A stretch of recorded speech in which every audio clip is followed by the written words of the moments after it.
ഗുരുപരമ്പരാം. ഓം. ഈ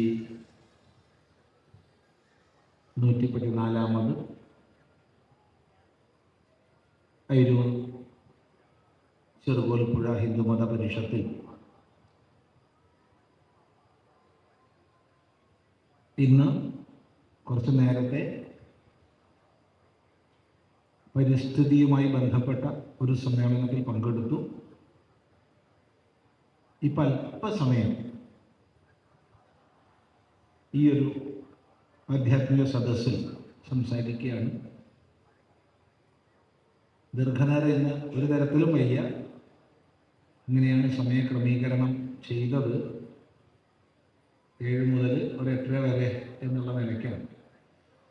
നമ്മൾ തുടങ്ങാൻ വയ്യ, നിർത്താൻ വയ്യ. സമയനിഷ്ഠ മുഖ്യമാണല്ലോ. ഇവിടെ അദ്വൈത ദർശനം നിത്യജീവിതത്തിൽ സുസ്ഥിര ജീവിതത്തിനുള്ള ഉപായങ്ങൾ എന്ന വലിയൊരു വിഷയമാണ്.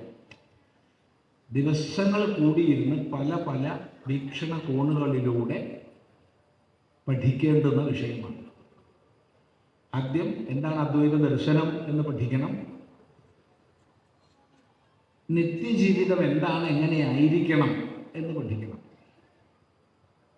അതിനെ രണ്ടും കൂടി ബന്ധിപ്പിച്ച് പഠിക്കുമ്പോൾ തന്നെ ദീർഘകാലം പഠിക്കും. ആ നിത്യജീവിതത്തെ എങ്ങനെ സുസ്ഥിര വികസനത്തിനുള്ള ഉപായമാക്കി മാറ്റണം എന്ന് ശ്രദ്ധിക്കണം.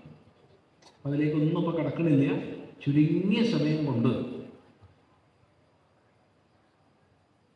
അദ്വൈതം എന്ന് പറഞ്ഞാൽ വാക്കിൻ്റെ അർത്ഥം രണ്ടാമതൊന്നില്ലാത്തത്, രണ്ടല്ലാത്തത് എന്നാണ്. ദ്വിധാ ഇതം ദ്വൈതം. ദ്വൈതസ്യ ഭാവം ദ്വൈതം, ന ദ്വൈതം ഇത് അദ്വൈതം. അങ്ങനെയാണ് അദ്വൈത പദത്തിൻ്റെ സിദ്ധി വരിക. അതായത് രണ്ടായി പിരിഞ്ഞത്, രണ്ടായി നിലകൊള്ളുന്നത്, അതാണ് ദ്വൈതം. രണ്ടായി നിലകൊള്ളുന്ന ഭാവമാണ് ദ്വൈതം. ഞാൻ, നീ. ആദ്യത്തെ ദ്വൈതം അതാണ്, ഞാനും നീയും. ഇനി ആ നീ എന്നുള്ളതിൽ എന്തൊക്കെ പെടും? നേരെ കാണുന്ന വ്യക്തി, നമ്മളാൽ കാണപ്പെടുന്ന, നമ്മൾ അധിവസിക്കുന്ന ഈ പ്രപഞ്ചം, നമ്മളാൽ ഉപാസിക്കപ്പെടുന്ന ഈശ്വരൻ, ആ ഈശ്വരൻ്റെ വ്യത്യസ്ത ആവിഷ്കാരങ്ങളായ ദേവതകൾ, സുഖം ദുഃഖം മാനം അപമാനം എന്ന് വേണ്ട വിഭിന്നങ്ങളായ അനുഭവങ്ങൾക്ക് കാരണമാകുന്ന സ്ഥിതികൾ എല്ലാം തന്നിൽ നിന്ന് ഭിന്നമായിട്ടാണ്, തന്നാൽ അനുഭവിക്കപ്പെടുന്നതാണ്. അപ്പം തന്നിൽ നിന്ന് ഭിന്നമായി തന്നാൽ അനുഭവിക്കപ്പെടുന്നത് മുഴുവൻ നമുക്ക് ആത്മഭിന്നമായിട്ട് നീ എന്നുള്ളതിൽ പറയാം. നീയും ഞാനും. ഇതിൻ്റെ ബ്രഹ്മസൂത്രത്തിൻ്റെ ഭാഷ്യം ഭഗവാൻ ഭാഷ്യകാരൻ ശങ്കരാചാര്യസ്വാമികൾ അദ്വൈത സാരമായിരിക്കുന്ന ഭാഷ്യം അവതരിപ്പിക്കാൻ തുടങ്ങുന്നത് തന്നെ ഇത് പറഞ്ഞുകൊണ്ടാണ്. നീയും ഞാനും എന്നുള്ള വ്യത്യാസം അതിനെ ചൂണ്ടിക്കാണിച്ചുകൊണ്ടാണ്. ഇവിടെ ഞാൻ എന്നുള്ളതിൽ നമുക്ക് ഒന്നിനും ചേർക്കാനില്ല. ഞാൻ എന്നുള്ളതിന് ഒരിക്കലും ബഹുവചനമില്ല. ഞാൻ എന്നുള്ളതിൻ്റെ ബഹുവചനമല്ല ഞങ്ങൾ, നമ്മൾ. ഞാനും നീയും ചേർന്നതാണ് നമ്മൾ. ഞാൻ എന്നുള്ളതിന് ബഹുവചനമില്ല. ഞാൻ എന്നുള്ളതിന് ലിംഗഭേദമില്ല. ഒരു ഭേദമില്ല. അഭേദ സ്വരൂപമാണ് ഞാൻ. ഞാൻ കേവലമായ ഉണ്മയാണ്. ഇവിടെ ഇരിക്കുന്ന ആർക്കെങ്കിലും ഞാൻ ഉണ്ടോ എന്നുള്ള സംശയമോ ഞാൻ ഇല്ല എന്ന അറിവോ ഉണ്ടോ? ഉണ്ടാവില്ല. ഞാൻ ഉണ്ടോ എന്നുള്ള സംശയം ഈ കൂട്ടത്തിൽ ആർക്കെങ്കിലും ഉണ്ടോ? ഇല്ല. ഞാൻ ഇല്ല എന്ന അറിവ് ആർക്കെങ്കിലും ഉണ്ടോ? അതും ഇല്ല. എല്ലാവർക്കും ഞാനുണ്ട് എന്ന ബോധം അനുസ്യൂതമായിട്ടുണ്ട്. ശൈശവത്തിലും ബാല്യത്തിലും കൗമാരത്തിലും യൗവനത്തിലും വാർദ്ധക്യത്തിലും വ്യതിചലനമില്ലാതെ ഞാനെന്ന ബോധം എല്ലാവരിലും അനുസ്യൂതമാണ്. ഞാനുണ്ട് അഥവാ ഞാൻ ആകുന്നു. അതുപോലെ പ്രതിദിനം ജാഗ്രത, സ്വപ്നം, സുഷുപ്തി എന്നീ അവസ്ഥകളിൽ ഞാനുണ്ട്, ഞാനാകുന്നു. ഒരിക്കലും ഞാനില്ല എന്ന ഭ്രമമില്ല, ഞാനുണ്ട് എന്ന് മാത്രമല്ല, ഈ ശൈശവ, ബാല്യ, കൗമാര, യൗവന, വാർദ്ധക്യങ്ങളെയും ജാഗ്രത, സ്വപ്ന, സുഷുപ്തികളെയും ഒക്കെ അറിയുന്നവൻ ഞാനാണ്. ഞാൻ അറിവാണ്. പിന്നെ ഈ ഞാൻ ആരാണെന്നും എനിക്ക് വലിയ പിടിയില്ല. ഞാനുണ്ട്, ഞാൻ അറിവാണെന്ന് പറഞ്ഞു വെച്ചാലും ഞാൻ ആരാന്ന് വലിയൊരു പിടിയില്ല. പക്ഷെ ഒന്നെനിക്കറിയാം, ഞാൻ ഏറ്റവും പ്രേമിക്കുന്നത് എന്നെയാണ്. അടുത്ത് പത്നിയോ പതിയോ സന്താനമൊക്കെ ഉണ്ടെങ്കിൽ അവരതൊക്കെ പറയും. പറയുന്ന ആൾക്കും കേൾക്കുന്ന ആൾക്കും അറിയാം ശുദ്ധ തട്ടിപ്പാണെന്ന്.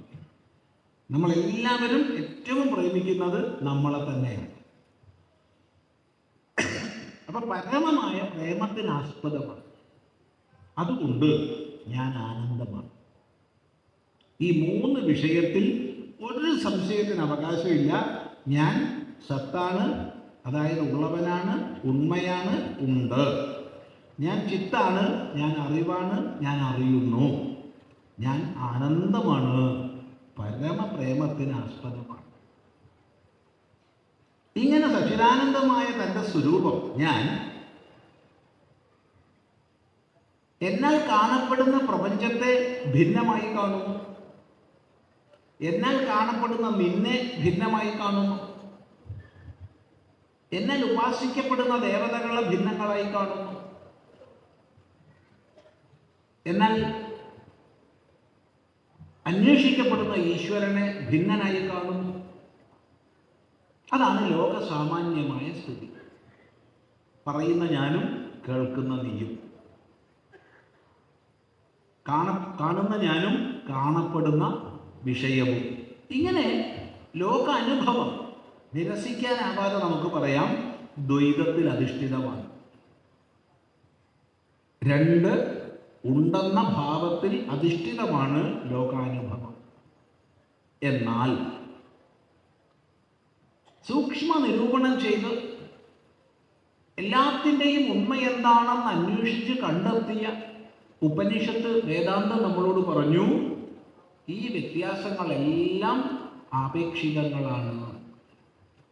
ഉണ്മ ഒന്ന് മാത്രം. നേഹ നാനാസ്തി കിഞ്ചന. ഇവിടെ പലതില്ല തന്നെ. ഏകമേവ അദ്വിതീയം. രണ്ടാമതൊന്നില്ലാത്ത ഒന്നാണ് സത്യം. ഈ സത്യത്തിൻ്റെ ആവിഷ്കാരമായിട്ട് ഈ ഭേദങ്ങളൊക്കെ നിൽക്കുന്നു. എങ്ങനെ ചോദിച്ചാൽ, ഞാൻ ഉണ്ട് എന്നുള്ളിടത്തും നീ ഉണ്ടെന്നുള്ളിടത്തും അനുസ്യൂതമായി ഒരു ഉണ്മയാണ്. ഇത് വിസ്തരിക്കാൻ പോകുന്നില്ല. ഇത് വിസ്തരിക്കണമെങ്കിൽ ഉപനിഷത്ത് സമ്പ്രദായ ശുദ്ധിയോടുകൂടി പഠിക്കുക. പ്രസംഗം കേൾക്കാനല്ല പറഞ്ഞത്, സമ്പ്രദായ ശുദ്ധിയോടുകൂടി വേദാന്ത പഠനം ചെയ്യുക. പിന്നെന്താ ഇവിടെ പറയാൻ പോണത്? ഈ ഒരു അദ്വൈതത്തിൻ്റെ, രണ്ടാമതൊന്നില്ലാത്ത ആ ഏകത്വത്തിൻ്റെ ദർശനം എങ്ങനെയാണ് നിത്യജീവിതവുമായി നമ്മൾ ബന്ധിപ്പിക്കുക? ഇതാണ് നമ്മൾ മനസ്സിലാക്കേണ്ടത്.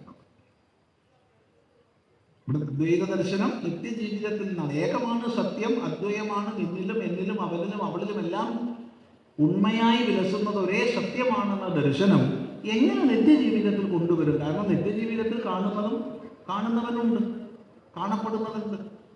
അനുഭവിക്കപ്പെടുന്ന ലോകം, അനുഭവിക്കുന്ന ഞാൻ, ഇവ ഭിന്നമാണെന്നാണ് എൻ്റെ അനുഭവം. ഇപ്പൊ ദ്വൈതത്തിലാണ് ഞാൻ ജീവിക്കുന്നത്. പറയുന്ന ഞാനും കേൾക്കുന്ന ഞാനും ഭിന്നങ്ങളാണ്. അപ്പൊ എങ്ങനെയാണ് ഈ ഒരു വീക്ഷണം? ഇവിടെയാണ് ഉപനിഷത്ത് നമ്മളോട് പറഞ്ഞു തരും. അദ്വൈതത്തിൻ്റെ പരാകാഷ്ഠയെ പ്രതിപാദിക്കുന്ന ഉപനിഷത്ത് പറഞ്ഞു തരും, യസ്മിൻ സർവാണി ഭൂതാനി ആത്മൈവാഭൂത് വിജാനതഃ തത്ര കോ മോഹഃ ശോകഃ ഏകത്വമനുപശ്യതഃ. യാതൊരാളിൽ ഈ സമസ്ത പ്രതിഭാസങ്ങളും സമസ്ത ജീവരാശികളും ഏകമായ അദ്വയമായ സത്യമാണെന്ന ജ്ഞാനം പ്രകാശിച്ചിട്ടുണ്ടോ, അവന് എന്ത് ശോകം, എന്ത് മോഹം? അവനെല്ലാ ദുഃഖത്തെയും അതിക്രമിച്ചിരിക്കുന്നു, അവനെല്ലാ ദ്വൈതങ്ങളെയും അതിക്രമിച്ചിരിക്കുന്നു.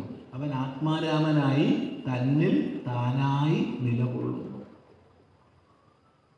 ഈ പരമമായ സ്വസ്ഥത, ഈ പരമമായ ആനന്ദം, അതിലേക്ക് നമ്മളെ നയിക്കുന്നതാണ് അദ്വൈത ദർശനം.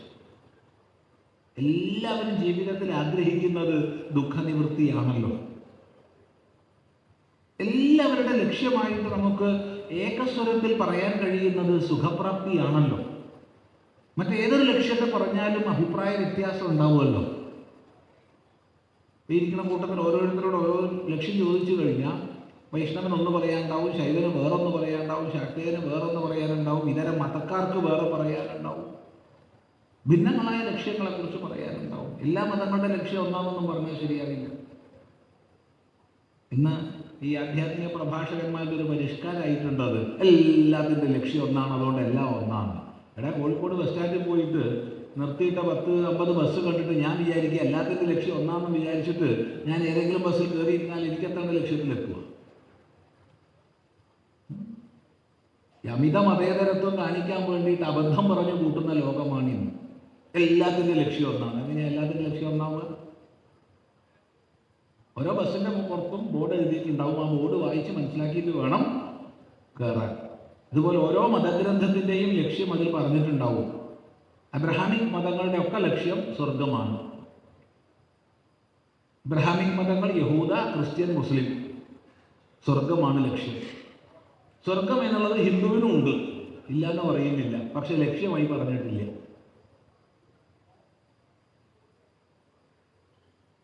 അവിടെ മോക്ഷമാണ് ലക്ഷ്യം. ബോർഡ് ശരിക്കും വായിച്ച് മനസ്സിലാക്കിയിട്ട് വേണം ബസ്സിൻ്റെ ഉള്ളിൽ കയറുക. അല്ലെങ്കിൽ എന്താ ഉണ്ടാവുക? ഒരാൾ വേദാന്തം കേട്ടു, എല്ലാവരുടെ ലക്ഷ്യം ഒന്നാന്ന് കേട്ടു, അവൻ്റെ ബസ് കയറി തൃശ്ശൂർ പോകേണ്ടവനാ, കോഴിക്കോട് നിന്ന് കയറിയിരുന്നു. കുറച്ചു നേരം കഴിഞ്ഞപ്പോൾ ബസ് തലശ്ശേരി എത്തി. അത് തൃശ്ശൂർ എത്തില്ലേ? ഇല്ല, ഇത് കണ്ണൂർ പോണ ബസ്സാണ്. പിന്നെ ഗുരുനാഥൻ പറഞ്ഞാൽ എല്ലാത്തിൻ്റെ ലക്ഷ്യം ഒന്നാന്ന്. തിരിച്ചു പോകുക എന്നതിൻ്റെ വഴിയുള്ളൂ. അപ്പോൾ വിഡിത്തങ്ങൾ പറഞ്ഞിട്ട് പ്രയോജനമൊന്നുമില്ല. ഓരോ മതവും അതിൻ്റെ ലക്ഷ്യമായി കാണുന്നതെന്തോ അത് വിഭിന്നമാണ്. മനുഷ്യത്വം എന്നുള്ളതിനെയും ധർമ്മം എന്നുള്ളതിനെയും എല്ലാവരും അംഗീകരിക്കുകയും ആദരിക്കുകയും ചെയ്യുന്നുണ്ടെങ്കിൽ നന്ന്, ഇല്ലെങ്കിൽ ഇല്ല. ഉണ്ടെന്ന് ഞാൻ പറഞ്ഞിട്ടില്ല, ഇല്ല എന്നും പറഞ്ഞിട്ടില്ല. ഉണ്ടെങ്കിൽ നന്ന് എന്നാ പറഞ്ഞത്. ഇല്ലെങ്കിൽ ലോകം ഇന്ന് രക്തരൂഷിതമായി മാറുന്നു. മതങ്ങളാണ് ഇന്ന് ഏറ്റവും അധികം രക്തപ്പുഴകൾ ഒഴുക്കുന്നത്.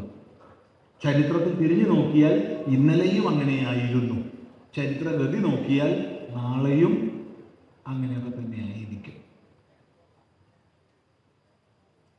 സന്ദേഹമൊന്നുമില്ല. അതുകൊണ്ട് വേദാന്ത ശാസ്ത്രം ആത്യന്തികമായ ഏകത്വത്തെ അതിൻ്റെ പരമാവധിയായി നിശ്ചയിക്കുമ്പോൾ സകല മനുഷ്യർക്കും അംഗീകരിക്കാവുന്ന ഏക ലക്ഷ്യം സുഖം എന്നുള്ളത്, അതാണ് വേദാന്തത്തിൽ ആത്യന്തികമായി ലക്ഷ്യം നമുക്ക് പറഞ്ഞു തന്നത്. തത്ര കോ മോഹക ശോക ഏകത്വം അനുപശ്യത. ആ ഏകത്വദർശിക്ക് എന്ത് ശോകം, എന്ത് മോഹം? അവൻ പരമാനന്ദമഗ്നനായി, അവൻ ദുഃഖത്തെ തരണം ചെയ്തു. തരതി ശോകമാത്മവിത്. ഈ ഏകത്വമായ ആത്മബോധം നേടിയവൻ ദുഃഖത്തെ തരണം ചെയ്യുന്നു. ഈ ദുഃഖത്തെ തരണം ചെയ്ത് പരമാനന്ദ സ്വരൂപസ്ഥിതിയിൽ കഴിയുന്നതാണ് ജീവിതത്തിൻ്റെ ആത്യന്തിക ലക്ഷ്യം. ആ ലക്ഷ്യത്തിന് ഋഷീശ്വരന്മാർ കൊടുത്ത പേരാണ് മോക്ഷം. പ്രത്യേകം ശ്രദ്ധിക്കുക. അപ്പോൾ മോക്ഷമാകുന്ന ജീവിത ലക്ഷ്യത്തിലേക്ക്, മോക്ഷം എന്ന് പറയുമ്പോൾ വേറെ ലോകത്ത് പോകലെന്നോ മരിച്ചതിന് ശേഷമുള്ള ഏതെങ്കിലും അവസ്ഥ എന്നൊന്നും വിചാരിക്കരുത്. മറിച്ച് ആത്യന്തിക ദുഃഖ നിവൃത്തിയാകുന്ന, നിരതിശയ സുഖപ്രാപ്തിയാകുന്ന മോക്ഷത്തിലേക്കുള്ള ഏകമാർഗം വേദം പറയുന്നു ഏകത്വ ദർശനമാണ്. ആ ഏകത്വ ദർശനത്തോടു കൂടി എങ്ങനെയാണ് ഒരാൾ ലോകത്തിൽ വ്യവഹരിക്കുക? അവിടെയാണ് എല്ലാ ഭിന്നതകളെയും മനസ്സിലാക്കിക്കൊണ്ട് തന്നെ, ആവർത്തിക്കട്ടെ, എല്ലാ ഭിന്നതകളെയും മനസ്സിലാക്കിക്കൊണ്ട് തന്നെ എല്ലാത്തിലും അന്തർഭവിച്ചിരിക്കുന്ന സത്യം ഏകമാണെന്ന ബോധം. അദ്വൈതി ഭേദത്തെ കാണില്ലെന്നല്ല പറഞ്ഞത്. ഭേദം കേവലം പ്രാതിഭാസികമാണ്.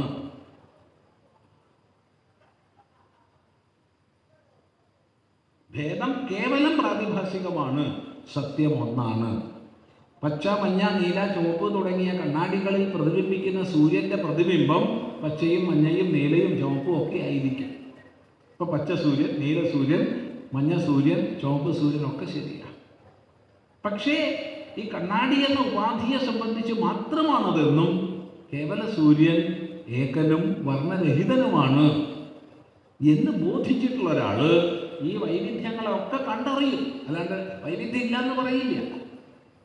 അവന് നീലവർണ്ണത്തിന്റെ ആവശ്യമുണ്ടെങ്കിൽ അവൻ നീല കണ്ണാടിയിലൂടെ തന്നെ സൂര്യൻ പ്രകാശത്തെ പ്രതിഫലിപ്പിക്കും.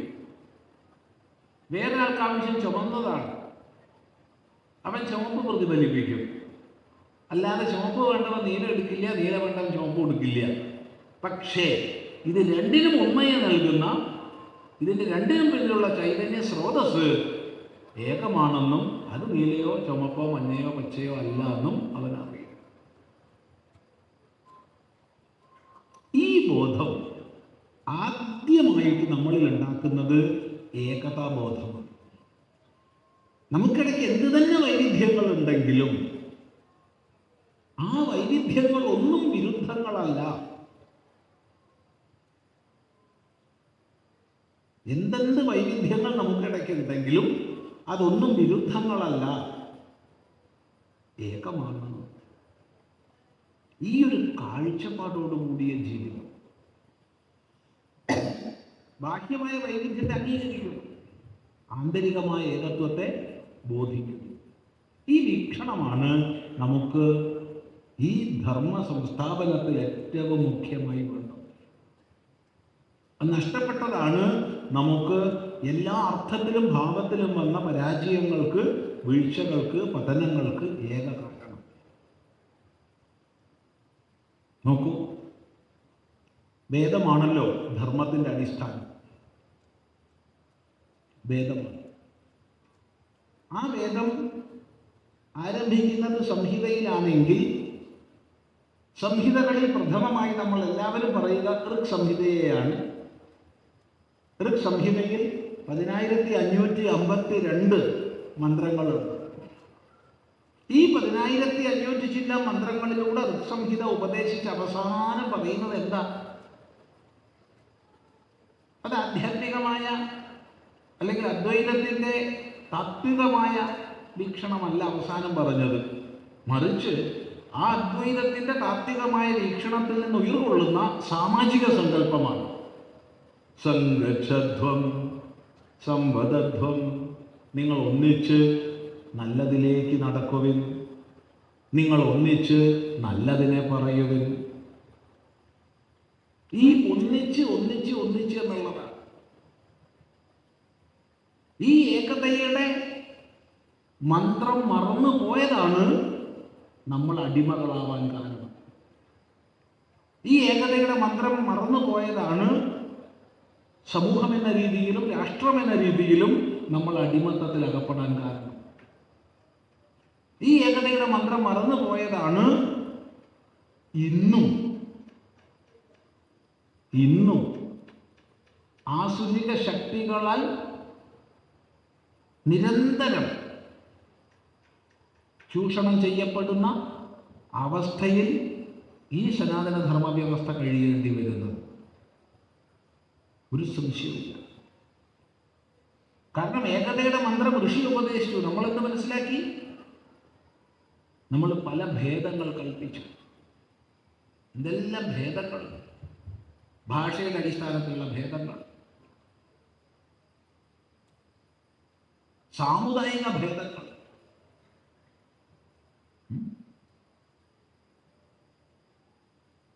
സാമുദായിക ഭേദങ്ങൾ എന്ന് പറയുമ്പോൾ അതിൻ്റെ അടിസ്ഥാനത്തിൽ നമ്മൾ തൊട്ടുകൂടാത്തവൻ, നീട്ടിക്കൂടാത്തവൻ, ദൃഷ്ടിയിൽപ്പെട്ടാൽ തന്നെ ദോഷമുള്ളവൻ ഒക്കെ മാറ്റിവെച്ചു പലരെയും.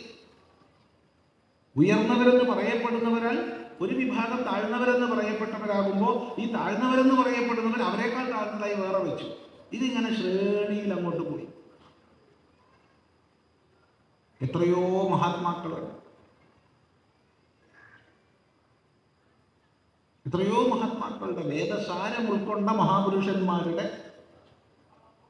അദ്വൈത തത്വബോധത്തിൽ വിലയിച്ചവരുടെ ഉപദേശങ്ങളെ കൊണ്ടും ജീവിതത്തെ കൊണ്ടും വലിയൊരളവോളം നമുക്ക് അതിഹീനങ്ങളായ അന്ധകാരത്തിൽ നിന്ന് ഉയർകൊണ്ട ഒട്ടനവധി ദുരാചാരങ്ങളെ ജയിക്കാൻ സാധിച്ചു.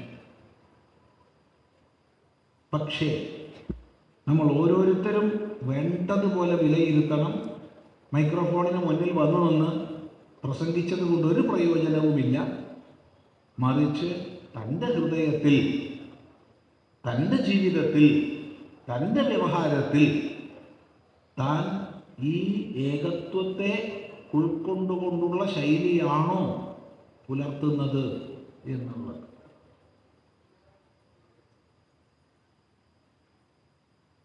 ഇത് ചിന്തിക്കും. ഇവിടെ ഹിന്ദു സമ്മേളനമാണ്, ചെറുകോൽപ്പുഴ ഹിന്ദു മതപരിഷത്താണ്, അയിരൂർ ഹിന്ദു മത സമ്മേളനമാണ്. അതുകൊണ്ട് തന്നെ ഹിന്ദു എന്ന് തന്നെ ഇവിടെ ഉറക്കെ പറഞ്ഞുകൊണ്ടാണ് പറയുന്നത്. ഹിന്ദു സമാജം ചിന്തിക്കേണ്ടതാണ്. ഇന്നും ഭിന്നതയുടെ അവർ ഈഴവരാണ്, അവർ നായരാണ്.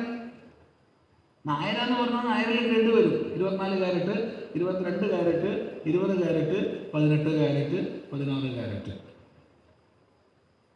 ഈഴവരെന്ന് പറഞ്ഞാൽ വീണ്ടും അതിന് വ്യത്യാസം വന്നു. ഈഴവര് തീയര്. നമ്പൂതിരി എന്ന് പറഞ്ഞാൽ അതിന് വന്നു നമ്പൂതിരി പാട്, നമ്പൂതിരി.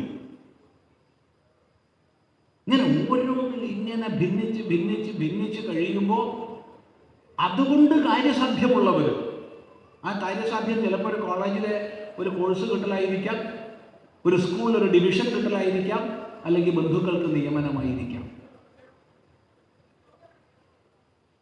വോട്ട് ബാങ്ക് രാഷ്ട്രീയം കൊണ്ട് മാത്രം കളിക്കുന്നവർ ചില ചില അപ്പകഷ്ണങ്ങൾ ഇട്ടുകൊടുക്കുമ്പോൾ അതിൽ വീണ് ഈ ഭിന്നതയെ വീണ്ടും വീണ്ടും എങ്ങൊക്കെയോ ശേഷിച്ച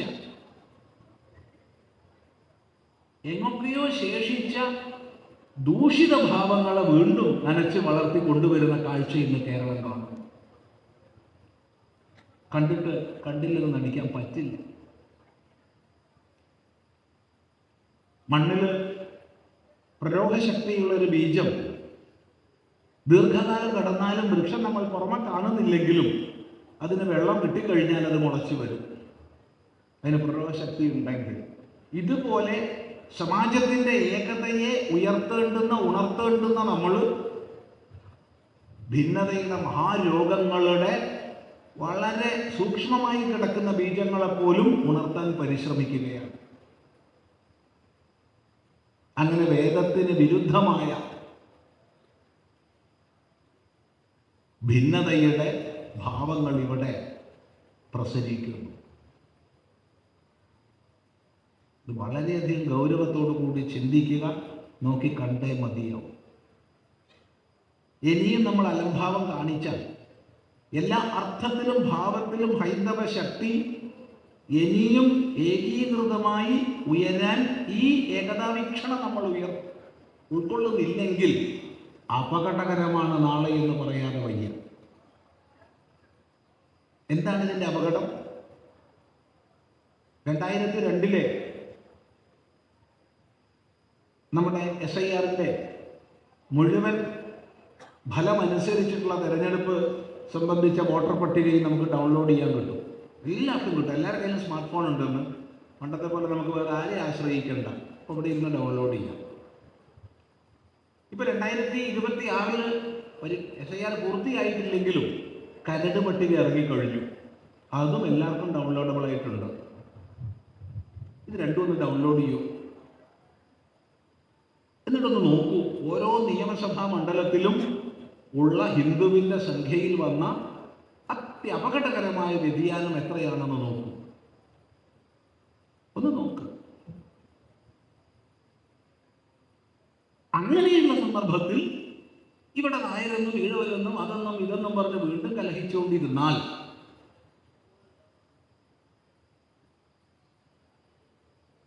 നമ്മളെ ഋഷീശ്വരന്മാർ പഠിപ്പിച്ചിട്ടുണ്ട്. മഹിഷൻ എന്ന അസുരൻ തപസ്സിലൂടെ വരം നേടി. ഈ തപസ്സിലൂടെ വരം നേടുക എന്ന് പറഞ്ഞാൽ അത് ചമൽക്കാരയുക്തമായൊരു പ്രയോഗമാണ്. അതായത് അധികാരം ഉള്ളവരിൽ നിന്ന് വരം മേടിക്കുക, അധികാരമുള്ളവരിൽ നിന്ന് ശക്തിയെ മേടിക്കുക, താൽക്കാലിക പ്രയോജനം മാത്രം ഇച്ഛിച്ചുകൊണ്ട് അധികാരമുള്ളവർ ശക്തിയെ അനർഹർക്ക് കൊടുക്കുമ്പോൾ അത് ലോകനാശകമായി തീരും. മഹിഷൻ കരുത്തനായി എല്ലാ ദേവന്മാരെയും അവരുടെ സ്ഥാനങ്ങളിൽ നിന്ന് പുറത്താക്കി. എല്ലാ ദേവന്മാരും പുറത്താക്കപ്പെട്ടു. ഇന്ദ്രനും ചന്ദ്രനെന്ന് വേണ്ട സകലരും സ്വന്തം കാര്യാലയങ്ങളിൽ നിന്ന് പുറത്താക്കപ്പെട്ട് അവിടെ ഇവിടെയും കുത്തിയിരുന്ന് കരയുമല്ലോ. നമുക്ക് ഈ ഗതി വന്നുവല്ലോ. പണ്ടെൻ്റെ മുത്തശ്ശൻ ആന ഉണ്ടായിരുന്നു കേട്ടോ. പണ്ടെൻ്റെ മുത്തശ്ശൻ ആന ഉണ്ടായിരുന്നു. ഇന്ന് എനിക്കൊരു കുഴിയാന പോലും ഇല്ല. പക്ഷെ ആ പഴയതൊക്കെ പറഞ്ഞങ്ങനെ ഇരുന്നിട്ടുണ്ടല്ലോ. അതല്ല, ഇരുത്തം കണ്ടാൽ തന്നെ കേമത്താ. ആ സമയത്താ പുറത്താക്കപ്പെട്ടെ. ഇപ്പം അവിടെ എവിടെയും കുത്തിയിരുന്ന് കരയുക. നമുക്ക് ഈ ഗതി വന്നുവല്ലോ. കരച്ചിലൊരിക്കലും നമ്മുടെ മതമല്ല. കരുത്താണ് നമ്മുടെ മതം.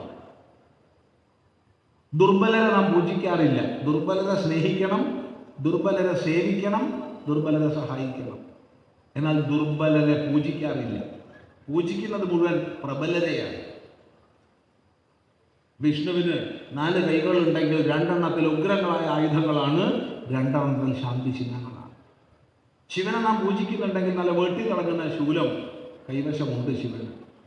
ഭഗവതിയെ പൂജിക്കുന്നുണ്ടെങ്കിൽ 4 കൈയും 8 കൈയും 10 കൈയും 18 കൈയും 16 കൈയും 20 കൈയും ഒക്കെയുള്ള ധ്യാനങ്ങളുണ്ട്. ഒരു കൈയും വെറുതെ ഇല്ല. എല്ലാം നല്ല നല്ല ഒന്നാന്തര ആയുധങ്ങളാണ്. നല്ല ബലമുള്ളവരെയാണ് നമ്മൾ പൂജിക്കുന്നത്, ബലമില്ലാത്തവരെയല്ല. ഓരോ ദൈവത്തെ എടുത്ത് നോക്കിക്കോളൂ. നമുക്ക് ദൈവങ്ങൾ കുറവാണ്. കോടിക്കണക്കിന് ദൈവങ്ങളുണ്ട്. എല്ലാ ദൈവങ്ങളും നല്ല ശക്തിശാലികളാണ്, പ്രബലന്മാരാണ്, ദുർബലരല്ല. അതുകൊണ്ടാണ് പറഞ്ഞത് നമ്മളത് കരച്ചിലിൻ്റെ മതമല്ല, കരുത്തിൻ്റെ മതമാണ്. പക്ഷേ ഐക്യമില്ലാത്തതുകൊണ്ടല്ലേ ഇപ്പോൾ ഈ കരഞ്ഞിരിക്കേണ്ടി വന്നു. നമുക്ക് ഈ ഗതി വന്നുവല്ലോ, നമുക്ക് ഈ ഗതി വന്നുവല്ലോ. നമ്മുടെ ഈ ഹാളിൽ ഈ അറ്റത്തൊരാൾ കരഞ്ഞിരിക്കേണ്ടതെന്ന് വിചാരിച്ചോളൂ. ഈ കസേരകളൊന്നും ഇല്ലാന്നും വിചാരിച്ചോളൂ. അവിടെ ഒരാൾ കരഞ്ഞിരിക്കേണ്ടതെന്ന് വിചാരിച്ചോളൂ. രണ്ടാളും പരസ്പരം കണ്ടാൽ നീ എന്തിനാ കരയണേ, ഞാനും അതിന് തന്നെയാണ്, എന്നാൽ പിന്നെ നമുക്ക് ഒന്നിച്ച് കരയൂടെ. അങ്ങനെ രണ്ടാളും ഒന്നിച്ച് കരയും. ചുരുക്കി പറഞ്ഞാൽ കോടിക്കണക്കിന് ദൈവങ്ങൾ ഒന്നിച്ച് കരയാൻ തുടങ്ങി. അപ്പോൾ ഒന്നിച്ചിരുന്നപ്പോഴോ അവർക്ക് നവീനങ്ങളായ ആശയങ്ങൾ ഒത്തുചേർന്നാൽ നവീനമായ ആശയം വരും. ഞാനും നീയുമില്ലാതെ നമ്മളെന്ന ഭാവത്തിൽ ഒത്തുചേർന്നാൽ, ആവർത്തിക്കട്ടെ, ഞാനും നീയുമില്ലാതെ നമ്മളെന്ന ഭാവത്തിൽ ഒത്തുചേർന്നാൽ നവീനങ്ങളായ ആശയങ്ങൾ വരും. അവർ ത്രിമൂർത്തികളെ പോയി കണ്ടു. മഹിഷാസുരന്റെ ദുഷ്ടചേഷ്ടകളെക്കുറിച്ച് വർണ്ണിച്ചു. അത് കേട്ട ത്രിമൂർത്തികളുടെ പുരികക്കുടികൾ ക്രോധത്താൽ ചൊളിഞ്ഞു. പുരാണകഥ കേൾക്കുമ്പോൾ കരിക്ക് കുടിച്ച് തൊണ്ട് കളയുന്നത് പോലെ തൊണ്ട് കളയണം, തത്വം മാത്രം സ്വീകരിക്കണം. ആ 3 തേജസ്, ഈ ചുളിഞ്ഞ പുരികക്കുടികളിൽ നിന്നൊരു തേജസ് പുറത്തേക്ക് വന്നു. അതെല്ലാം ഒത്തുചേർന്നപ്പോഴോ അത് മഹാശക്തി സ്വരൂപിണി. ഒട്ടും താമസിച്ചില്ല, അവിടെ കൂടിയ സകല ദേവന്മാരിൽ നിന്നും തേജസ് അതിനോട് ചേർന്നപ്പോഴോ അത്ഭുതകരമായി മഹിഷാസുരമർദ്ദിനി ഗർജിച്ചു നിൽപ്പായി. ലളിതമായൊരു ചോദ്യം ചോദിക്കട്ടെ, ഈ തേജസ് ത്രിമൂർത്തികൾക്ക് ആദ്യം ഉണ്ടായിരുന്നില്ലേ? ഉണ്ടായിരുന്നു. ദേവന്മാർക്ക് ആദ്യം ഉണ്ടായിരുന്നില്ലേ? ഉണ്ടായിരുന്നു. പിന്നെ എന്തുകൊണ്ട് ശക്തി സ്വരൂപിണി ഉണ്ടായില്ല? അവർ നായന്മാരാണ്, അവർ ഈഴവന്മാരാണ്, അവർ നമ്പൂരിയാണ്, അവർ വട്ടരാണ്, അവർ വാരരാണ്, അവർ മാരാരാണെന്നും പറഞ്ഞിരുന്നോണ്ടാ. അവർ കോൺഗ്രസ് ആണ്, അവർ കമ്മ്യൂണിസ്റ്റാണ്, അവർ BJP, അവർ CPM, അവർ ജനതാദള, ഇങ്ങനെ പലതും പറഞ്ഞിരുന്നോണ്ടാണ്. ഒന്നാണെന്ന് വന്നപ്പോൾ അതിന് ശക്തി പ്രകടമാണ്. ഒട്ടും താമസിച്ചില്ല. ദേവിക്ക് ഒരായുധവും വേണ്ട, എന്നാലും നാട്ടുകാരെ കാണിക്കാനെങ്കിലും വേണ്ടേ. ഒട്ടും താമസമില്ല. വിഷ്ണു തൻ്റെ ചക്രത്തിൽ നിന്നൊരു ചക്രം ഉണ്ടാക്കി ചങ്ങോട്ട് കൊടുത്തു. തൻ്റെ ചക്രം അങ്ങനെ കൊടുത്തില്ല കേട്ടോ, ശ്രദ്ധിക്കണം. ശിവൻ തൻ്റെ ശൂലം അങ്ങനെ കൊടുത്തില്ല. പിന്നെ ശിവനല്ലാണ്ടാവും. ഒരു ശൂലം ഉണ്ടാക്കി ചങ്ങോട്ട് കൊടുത്തു. ഇങ്ങനെ തൻ്റെ ആയുധങ്ങളുടെ ചെറിയ ചെറിയ പങ്ക് ഓരോ ദേവനും സമർപ്പിച്ചപ്പോൾ സർവായുധ ഭൂഷിതയായി ദേവി നിൽക്കുകയും ക്ഷിപ്രം തന്നെ മനുഷ്യനെ വധിക്കുകയും ചെയ്തു. ഐക്യം, വിഭവ സമാഹരണം. സാമ്പത്തികമായി ഉയരണമെങ്കിൽ,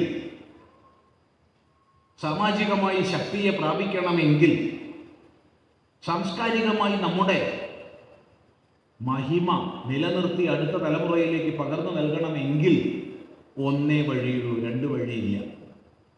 അത് ഐക്യത്തിൻ്റെ മഹാമന്ത്രം ഉൾക്കൊള്ളുകയാണ്. അതിന് വിരുദ്ധമായ ഏത് വ്യക്തിയുടെ ശബ്ദം വന്നാലും അതിനെ തള്ളിക്കളയാൻ നമുക്ക് സാധിക്കണം. അതാരായാലും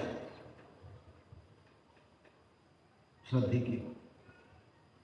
ഈ ഐക്യത്തിൻ്റെ മഹാമന്ത്രം മറന്നാൽ വീണ്ടും വീണ്ടും ആസുരിക ശക്തിയാൽ കീഴ്പ്പെടുത്തപ്പെട്ട പുരാണത്തിലെ ദേവന്മാരുടെ അവസ്ഥ തുടരും. ഏതാണ് അഭികാമ്യം എന്നാലോചിക്കുക.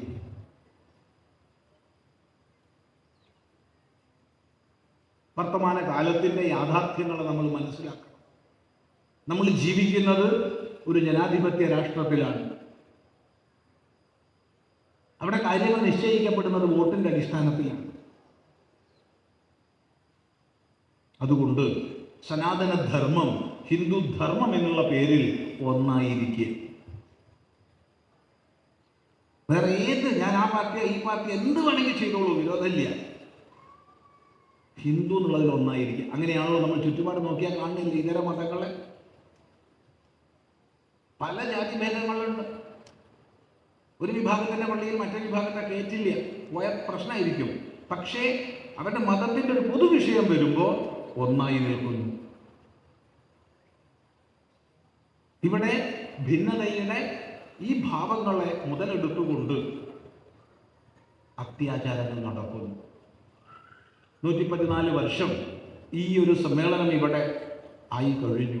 എന്തിനാണ് പൂർവികന്മാരായ ആചാര്യന്മാർ ഇതിനെ വളർത്തിയത്?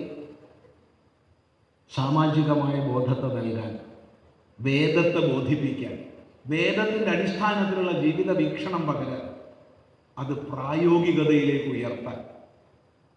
അതുകൊണ്ട് ആ പ്രായോഗികതയിലേക്ക് ഉയരാനുള്ള ചിന്താ പദ്ധതി നമുക്കുണ്ടാവട്ടെ എന്ന് മാത്രമാണ് ഈ സന്ദർഭത്തിൽ പറയുന്നത്.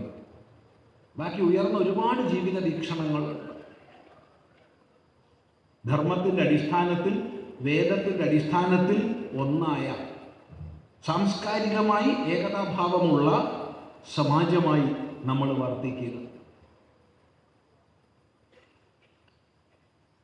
അവസാനം ഒന്നുകൂടി കൂട്ടിച്ചേർക്കട്ടെ, ചരിത്രത്തിൽ നിന്ന് പാഠം ഉൾക്കൊള്ളാത്ത ഒരു സമൂഹവും ലോകത്തിൽ നിലനിന്നിട്ടില്ല.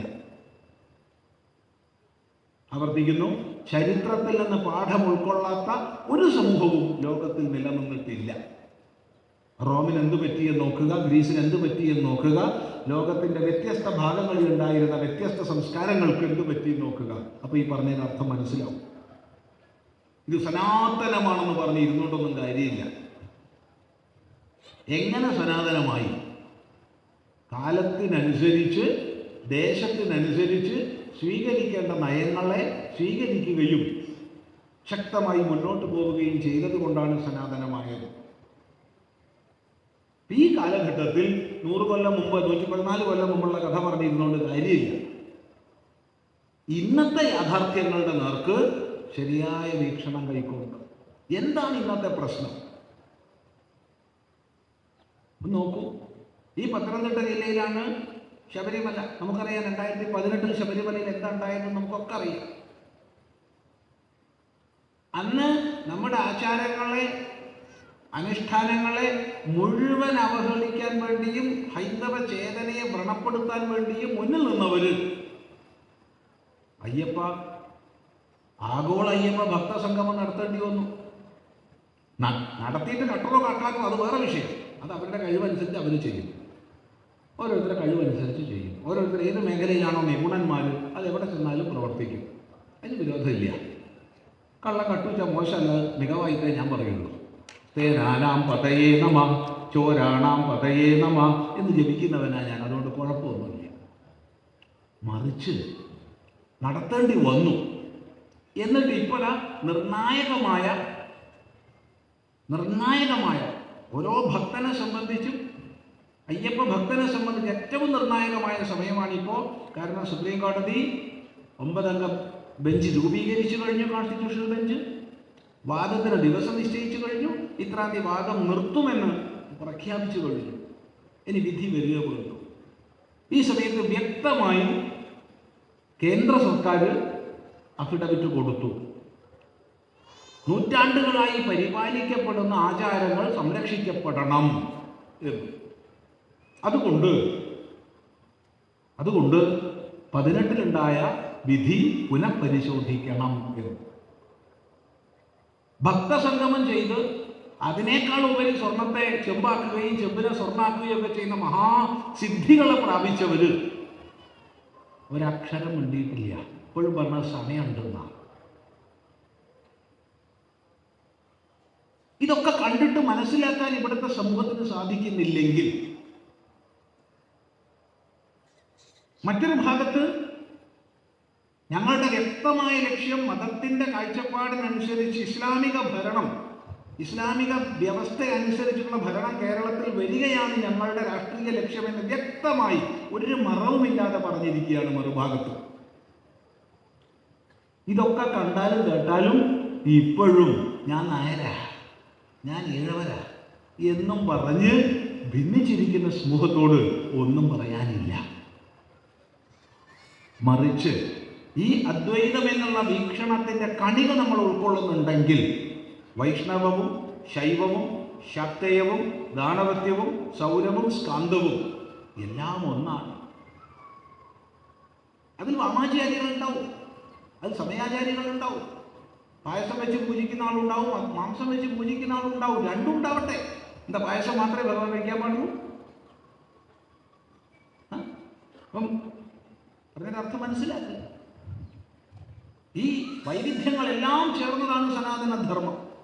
എല്ലാ വൈവിധ്യങ്ങളും ചേർന്നതാണ്. ആ രീതിയിലൊരു സകലമായ ദൃഷ്ടിയോടുകൂടി നോക്കിക്കണ്ട്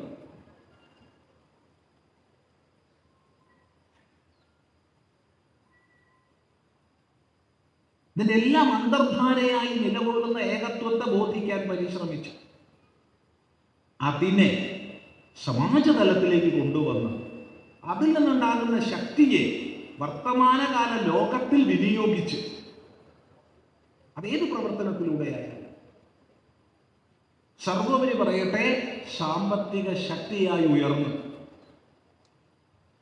അതുകൊണ്ട് ദയവീത് മക്കളെ പഠിച്ച് നല്ല മാർക്ക് വാങ്ങി ജോലി കിട്ടണമെന്ന് പഠിപ്പിക്കാതെ നിങ്ങൾ നല്ല പഠിക്കൂ, വലുതാവൂ, ജീവിതത്തിൽ വിജയിക്കൂ, നല്ല രാഷ്ട്രീയക്കാരാവൂ, നല്ല നർത്തകരാവൂ, നല്ല സംഗീതജ്ഞരാകൂ, നല്ല വ്യവസായികളാകൂ, നല്ല കൃഷിക്കാരാകൂ, കൂട്ടത്തിൽ പറയട്ടെ നല്ല സന്യാസിമാരാകുക. ജീവിതത്തിൻ്റെ എല്ലാ മേഖലയിലും ഉയരാനുള്ള സന്ദേശം മക്കൾക്ക് കൊടുത്തുകൊണ്ട് അവരെ വളർത്തുക. അങ്ങനെ ഉയർന്നൊരു സമാജമായി ഒരിക്കലും നാളെ അടിമത്തത്തിലേക്ക് വീണ്ടും തള്ളിവിടപ്പെടാതെ ആവർത്തിക്കുന്നു. സമയത്തിൻ്റെ അഭാവമുണ്ട്. 1 മിനിറ്റ് കൊണ്ട് ഉപസംഹരിക്കണം. 33 34 നിർത്തിയാൽ 35 ഇറങ്ങാൻ പറ്റും. ആ നിലയ്ക്കാണ് ക്രമീകരിച്ചത്. ഇല്ലെങ്കിൽ വണ്ടി അവിടെ ചെങ്ങന്നൂർ നമ്മളെ കാത്തു നിൽക്കില്ല. ടിക്കറ്റ് കയ്യിലുണ്ട് പറഞ്ഞിട്ട് കാര്യമില്ല.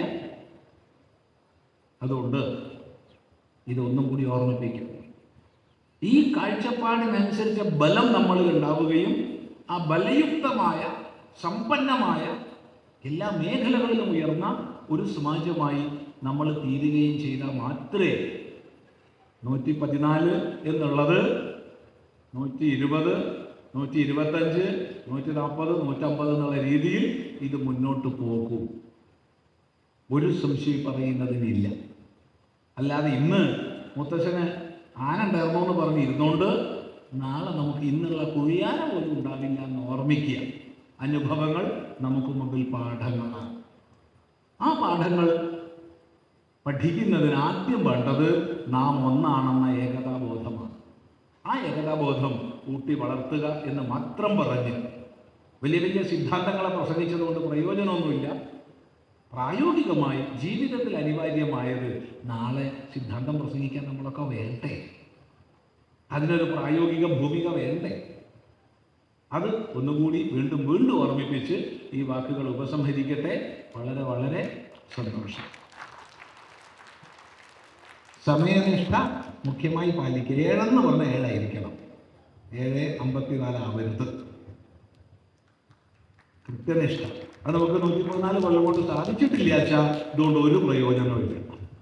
സമയനിഷ്ഠ മുഖ്യം. സൂര്യൻ 1 മിനിറ്റ് വൈകില്ല ഉദിക്കാൻ, സൂര്യൻ 1 മിനിറ്റ് വൈകില്ല അസ്തമിക്കാൻ. നമ്മളുടെ ആരുടെ ആയുസ് 1 മിനിറ്റ് കൂടുതൽ കിട്ടില്ല. ആയുസ് കഴിഞ്ഞാൽ അപ്പം പോകണം. ശ്രദ്ധിക്കുക. അതുകൊണ്ട് വരും ദിവസങ്ങളിലെങ്കിലും, ഇനി ഇത്ര ദിവസമുണ്ട്, വരും ദിവസങ്ങളിലെങ്കിലും 7 പറഞ്ഞാൽ 7 തുടങ്ങുക. എല്ലാവരും 7 തന്നെ ഇരുന്നാൽ തുടങ്ങും. ശ്രദ്ധിക്കുക. സന്തോഷം. ഈ യോഗത്തിന് കൃതജ്ഞത രേഖപ്പെടുത്തുന്നതിനായിട്ട് ഹിന്ദു മഹാമണ്ഡലം